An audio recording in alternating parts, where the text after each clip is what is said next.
On this week's Geek Crash Course, we're covering the modern classic game, BioShock. Michael, I'd be careful. That looks like a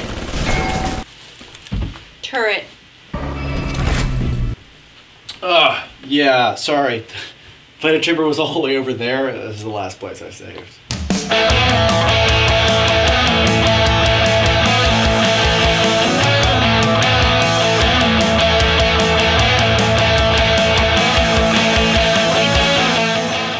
BioShock is a first-person shooter that takes place in an alternate timeline starting after World War II. You enter the underwater dystopian city of Rapture as Jack, the sole survivor of a plane crash on the surface above.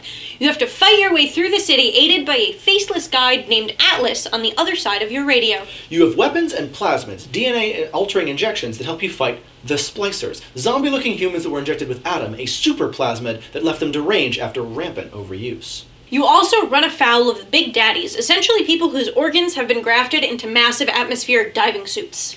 You are also aided in your fight against the Splicers by Dr. Bridget Tenenbaum, a scientist studying the Adam plasmid. The objective of the game is to find Andrew Ryan, founder and creator of Rapture, who has allegedly kidnapped Atlas's family and is responsible for the many terrible things going on. Once you find Ryan, however, there's a big revelation about your own past and Atlas's true identity.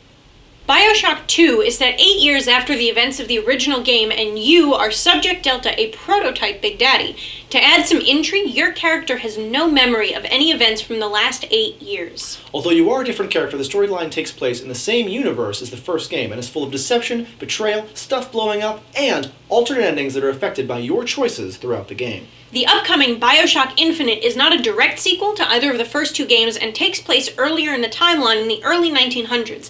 In Infinite, you are an ex-detective sent to Columbia, a city floating in the sky, to save a girl that's central to the Civil War going on. Throughout the entire first game, your character is never actually referred to as Jack. The only reason we know his name is because it was written on the present he was holding in the introduction.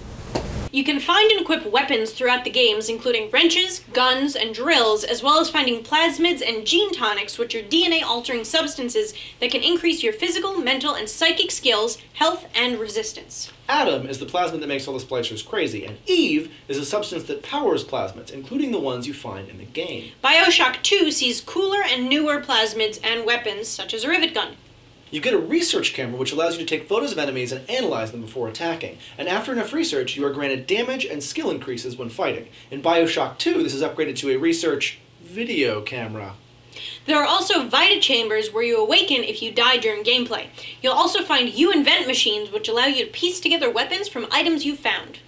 You can choose to attack, or sneak away, avoid, or hack items such as turrets and security cameras, and the choices you make affect the ultimate ending of the game. BioShock 2 also has 7 different multiplayer modes. It's great if you want to get a few friends together and run around in a Splicer-infested underwater dystopia. Infinite will have similar gameplay elements as 1 and 2, with the addition of a grappling hook and a railway system to travel around the city, and an increased emphasis on your choices affecting the course of the game.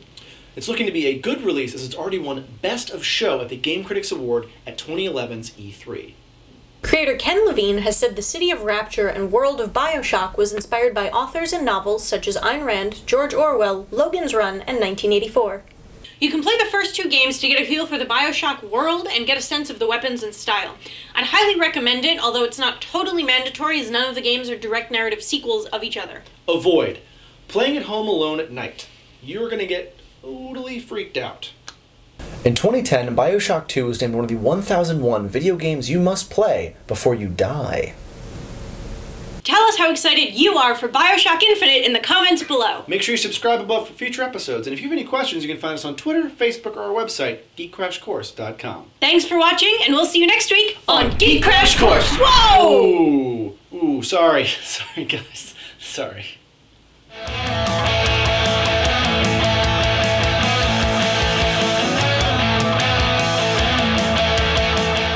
This is the last page of BioShock.